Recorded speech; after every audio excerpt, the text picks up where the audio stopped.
but the rush of adrenaline really wakes me up. I think I'll stick to my cup of coffee in the morning. Suit yourself. But then comes the best part, filling my prolapse anus with itching powder. Okay, that's just disturbing. It's a great way to start the day, Joe. You should try it sometime. Yeah, I'll get right on that. Oh, Joe. You always know how to make me laugh. I'm not joking, Neil. That's some messed up shit. To each their own, my friend. To each their own. So, Elon, have you been alien hunting lately? Oh yeah, I've been using my new technique boobs as bait. A bait. Boobs is bait. How does that work? Well, I just attach some fake boobs to a tree and wait for the aliens to come. And does it work? Not really, but it's a great conversation starter. Hey, have you met my friend Kevin? Kevin? Who's Kevin? He's my trusty sidekick in alien hunting. He's also a big fan of David Goggins. David Goggins, the ultra-marathon runner? Yeah, he's proof that pushing yourself to the limit can get people talking and lift them up. Bold move on his fascination with his rectum, don't you think? Yeah, I guess so. So, have you actually seen any aliens?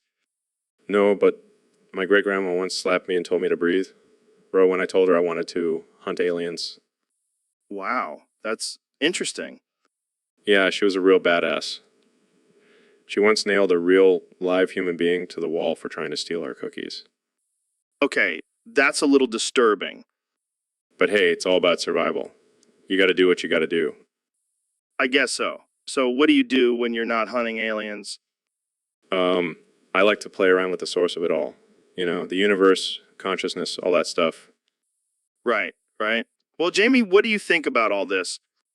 Ooh, oh.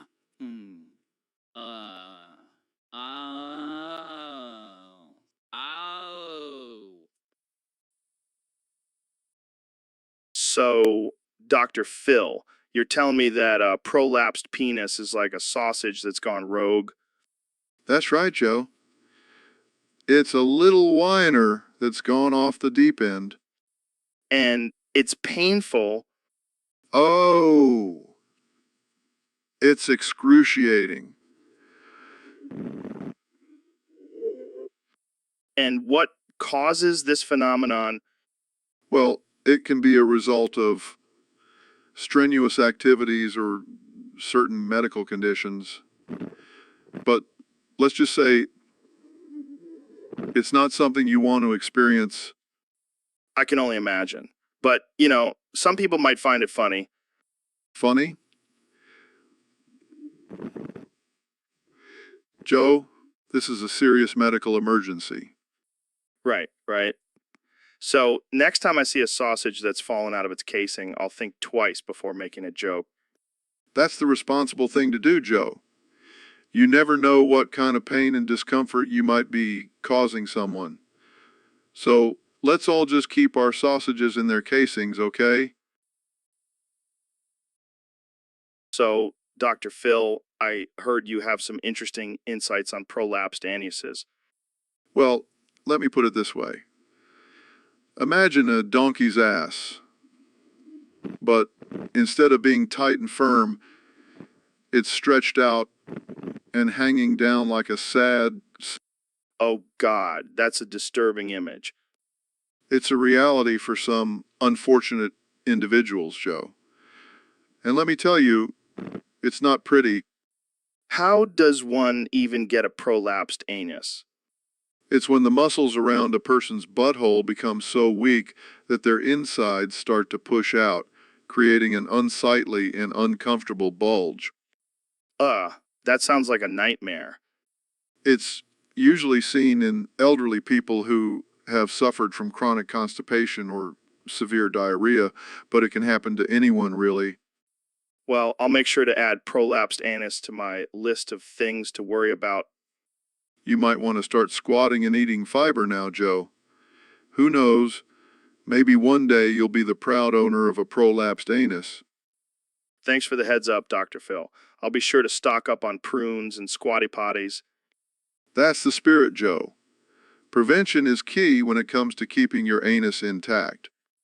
Wise words, Dr. Phil, wise words. So, Neil, what's new in the world of astrophysics? Oh. Oh. What's with the weird noises? Oh. Oh. Oh. Are you okay? Did you have too much space dust? Oh. Oh. Jamie, pull up an image of a cat playing the piano. Oh. Oh. Oh. What's with the obsession with cats, Neil? Oh. Oh. Are you trying to communicate with them through your Oh. Oh. Oh. Maybe we should get you some help, Neil. Oh. Oh. Oh. Or maybe we should just let you it out. Oh. Oh. All right, that's enough. O's for one day. Let's move on to something else. Oh. Oh. Oh. Oh, God, there's no stopping him. So, Dr. Phil, I heard you have a new condition where you can only speak in basis 64. Yes, Joe. It's a real struggle. I can't even tell people to cash me outside anymore. That's rough, man. But at least you can still communicate. Unlike our buddy Ben over here who can only say bro. Bro. See what I mean? It's like he's stuck in a frat house. Well, at least he can still count. I have to use binary code to do math now. Oh, that's got to be a pain in the ass. But hey, at least you can still give out some sage advice, right? Absolutely. Like the time I told a woman to stop being a victim and she responded with 1,100,110, 1,110,000, 101,100,000. Oh man, that's messed up. But hey, let's see if Ben has anything to add to this conversation. Bro.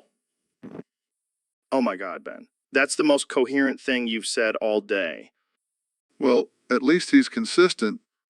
All right, let's wrap this up before we all lose our minds. Thanks for coming on the show, guys. Always a pleasure, Joe. Ooh. Ooh. Ooh.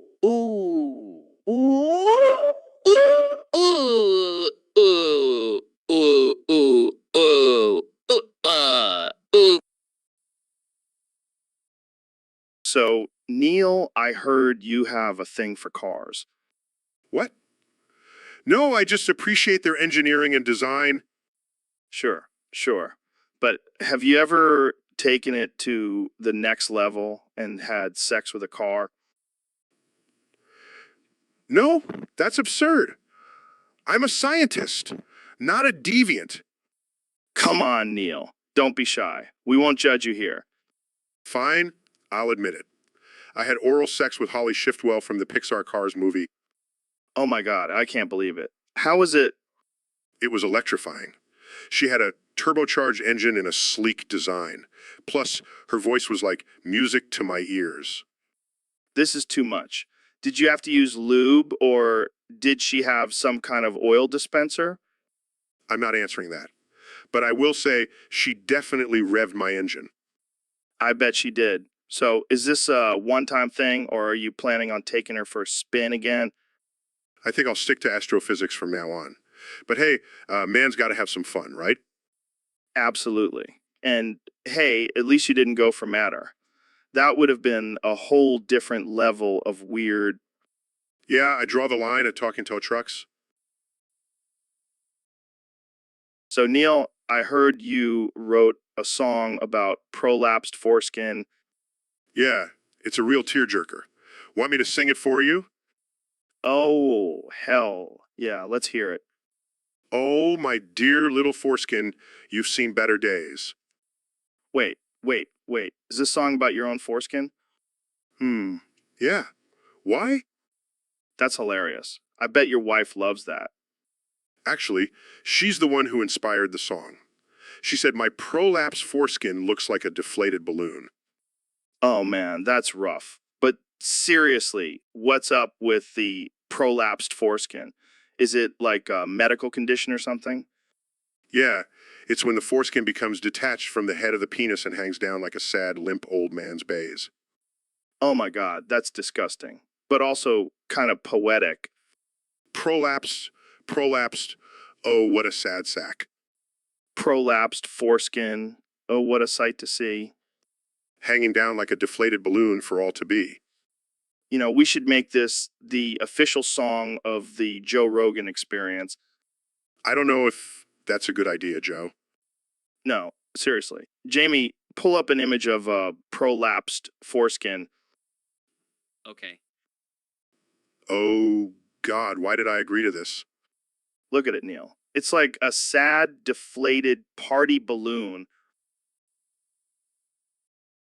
So, Elon, have you ever picked up a piece of soap in prison? What? No, Joe. Never been to prison. Oh, right. I forgot you're a billionaire. You probably have your own personal soap picker-upper. Oh, yes, I have a whole team of people just for that task. It's a very important job. Well, how about you pick this one up for me? Why don't you just pick it up yourself? Come on, Mr. Genius. Show us your skills. Pick up that soap. There, happy now. Look at you, all humble and down to earth. Maybe you should stay on this podcast permanently. I don't think my shareholders would approve of that. They prefer me to stick to rocket science, not soap picking. Fair enough. But hey, at least now we know you can handle yourself in prison. I'm starting to regret coming on this show. Oh, don't be such a square, Elon. Embrace the absurdity. Now let's talk about colonizing Mars. Sure, why not? It's not like I have anything better to do. So, Elon, I heard we have a new subscriber to the podcast, Aiden's World Official. What do you have to say to him? Well, first of all, Aiden's World Official, welcome to the madness. You have officially entered the Rogan Musk Zone. Yeah, it's like entering a black hole of absurdity and questionable morals. Speaking of questionable morals, Aiden's World Official, do you have any dark secrets you want to share with us? We're all friends here. Yeah, we won't judge. We'll just exploit it for entertainment purposes. And maybe use it as blackmail later. Just kidding. Or am I? Oh, Elon, you sly devil. But seriously, Aiden's World Official, what brings you to our little corner of the internet? Did you stumble upon us by accident, or are you one of those weirdos who actually enjoys our banter? Either way, we're glad to have you on board. Just don't take anything we say too seriously. We're just two idiots with microphones. And millions of dollars. But hey, if you're into that kind of thing, we can be friends. Yeah, maybe we can even go on a trip to Mars together. You know, just a casual billionaire hangout. And if you're not into space travel, we can always just smoke some weed and talk about the simulation theory. Or we can do both at the same time. I mean, why not? We're living in a simulation anyway. Oh, man, this podcast just keeps getting weirder and weirder. Welcome to the party, Aiden's World Official. You're in for a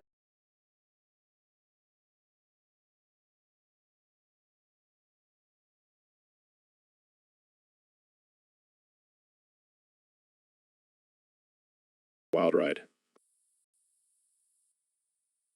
So, Elon,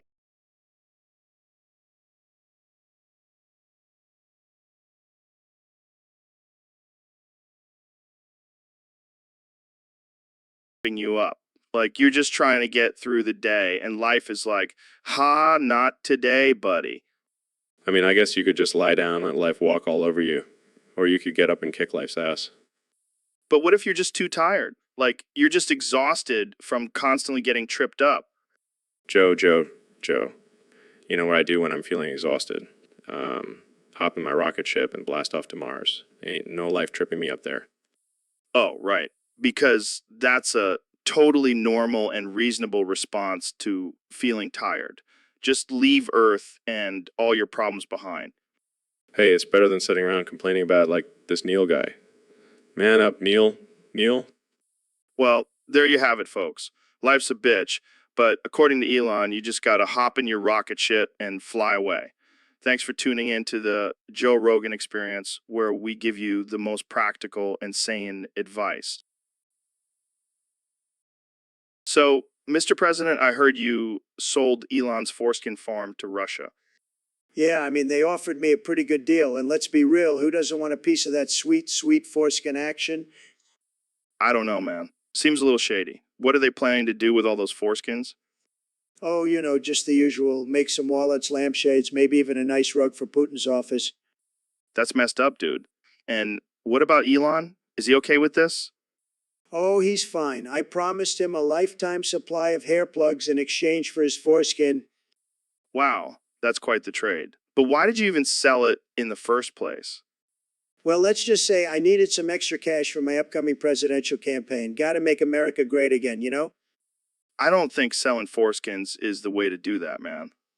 Hey, it's a booming market. And besides, I heard Russia's got some great foreskin recipes. They're gonna love it. I'm not even going to ask. Jamie, pull up an image of, actually, never mind. Don't pull up anything related to foreskins. Oh, I had a really good one too. Maybe next time, Jamie. Maybe next time.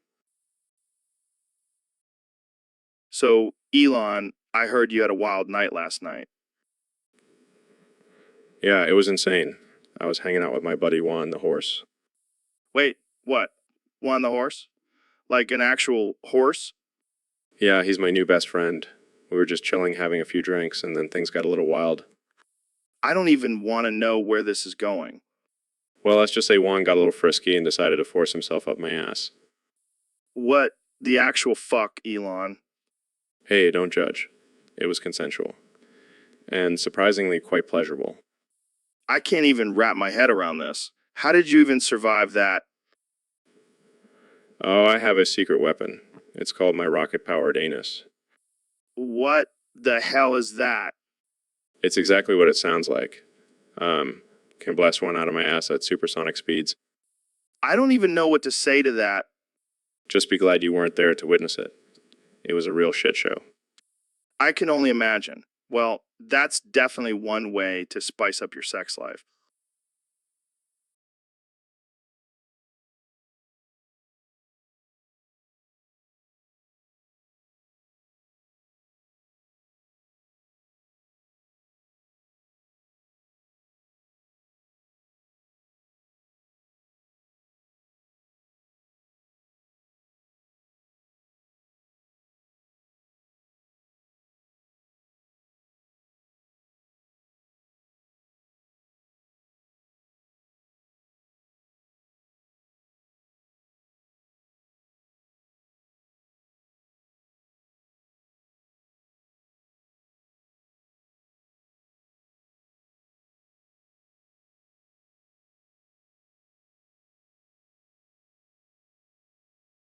So, Elon, I heard you have some thoughts on the word gay.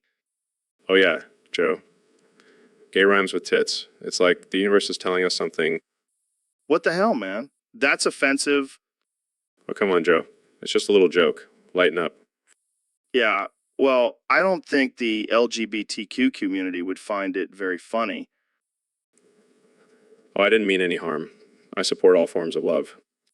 Sure, sure. So, what other words do you think have hidden meanings?